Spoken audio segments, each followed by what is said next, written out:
Hey everyone, welcome back to unsung coders.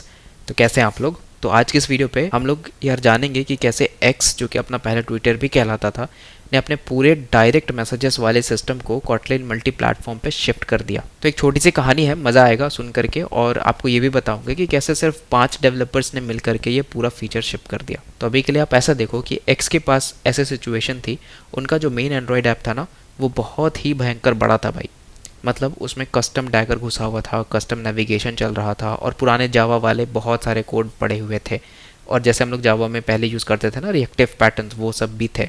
अब हुआ यूँ कि यार धीरे धीरे उनकी टीम की साइज़ भी बहुत छोटी हो गई, बट नई नई टेक्नोलॉजीज़ भी आ रही थी मार्केट में, जैसे कंपोज मल्टी प्लेटफॉर्म, नया कॉटलिन, KMP एट्सेट्रा। तो उनको ऐप को फास्ट भी बनाना था, लेकिन क्वालिटी पे कोई सेक्रीफाइस नहीं करनी थी। तो उन्होंने डिसाइड किया कि भाई अब हम ऐप का एक नया वर्जन ही लिख देंगे, जिसको उन्होंने नाम दिया एक्स लाइट करके। और इसमें सबसे मेन फोकस था नया E2EE, मतलब end to end encrypted chat system. So folks, आगे बढ़ने से पहले अगर आपको यार वीडियो पे मज़ा आ रहा है तो make sure to subscribe to the channel, और आप लोग और भी ऐसे अमेजिंग वीडियोस चेकआउट कर सकते हो। तो सबसे पहले हम लोग यार बात करते हैं कि उन्होंने अप्रोच क्या ली। उन्होंने क्या किया कि जो UI है वो एकदम नेटिव रखा, एंड्रॉयड पे कंपोज यूज़ किया और iOS पे स्विफ्ट UI यूज़ कर ली। बट जो कोर कंटेंट्स थे, मतलब जो बिजनेस लॉजिक है, डेटाबेस है, नेटवर्किंग है, वो सारा उठाकर KMP में डाल दिया।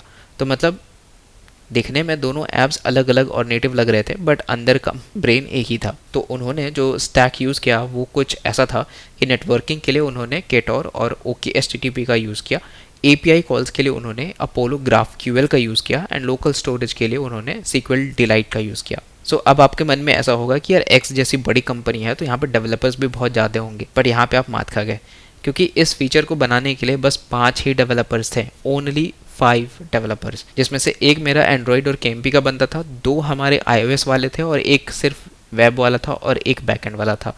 अब इतनी छोटी टीम के लिए KMP एक भाई उनके लिए वरदान जैसा बन गया, क्योंकि लॉजिक सिर्फ एक जगह ही लिखना था, तो टेस्ट्स वगैरह करने में भी बहुत आसानी होता था उन लोगों को। बट क्या सब कुछ एकदम स्मूथ था? नहीं यार, उन्होंने स्टार्टिंग में एक गलती कर दी। उन्होंने प्रेजेंटेशन लॉजिक के लिए सर्किट नाम करके एक लाइब्रेरी यूज़ होती है, जो कि जेटपैक कंपोज पे बेस्ड थी, तो उनका यूज़ कर लिया। अब इससे हुआ ये कि जब भी वो टेस्ट लिखते थे तो थोड़ा सा भी कोड अगर चेंज करने पे सारा टेस्ट फट जाता था। और क्योंकि वो कंपोज बेस्ड था तो iOS वालों को दिक्कत होती थी कोड शेयरिंग में, बिकॉज उस समय भी उतना मैच्योर वो नहीं हुई थी। तो फिर उन्होंने दिमाग लगाया कि डिकम्पोज लाइब्रेरी पे स्विच कर लेते हैं, तो उन्होंने वही किया, और इससे उनका पूरा नेविगेशन और पूरा लॉजिक प्लेटफॉर्म इंडिपेंडेंट बन गया। अब एक बहुत ही तगड़ी चीज़ बताता हूँ आपको डिबगिंग के बारे में। तो एक बात बताओ, क्योंकि ये चैट्स पूरी तरह से एंड टू एंड इनक्रिप्टेड होते हैं, तो सर्वर पे तो कोई लॉक्स नहीं जा रही होगी। फिर अब मान लो प्रोडक्शन में किसी iOS ऐप का यूज़र क्रैश हो जाता है, तो उसको फिक्स कैसे करेंगे? तो यहाँ पे KMP ने भाई अपने असली रंग दिखाए, क्योंकि सारा का सारा लॉगिंग और SQL डेटाबेस का काम KMP वाले शेयर्ड मॉड्यूल में हो रहा था, तो लॉग्स का फॉर्मेट हर प्लेटफॉर्म पे सेम था। तो अगर iOS पे कोई बग आता था तो iOS वाले बंदे चुपचाप से यार वो लोकल लॉग्स डेटाबेस की फाइल एंड्रॉयड वालों को दे देते थे, और वहाँ वो बंदे भाई आराम से देखकर उसके फिक्स करके और फिर एक नया फिक्स भेजते थे। लेकिन यार यहाँ पे कुछ नुकसान भी थे। जैसे सबसे पहला हुआ 2 कोड बेस का झमेला। तो सिंस उनका एक पूरा ऐप लेगेसी एप्लीकेशन है, जो एक्स करके जो एप्लीकेशन है वो उनका पूरा लेगेसी एप्लीकेशन है, अब उसमें से उनको एक नया एप्लीकेशन निकालना है, विच इज़ एक्स लाइट। तो जैसा कि आपको पता है, हम लोग बेसिकली इस तरीके से करते हैं कि हम लोग यार फ्लेवर्स बनाते हैं अलग अलग एप्लीकेशन के, तो आप एक ही कोड से आप 2 अलग अलग निकाल सकते हो।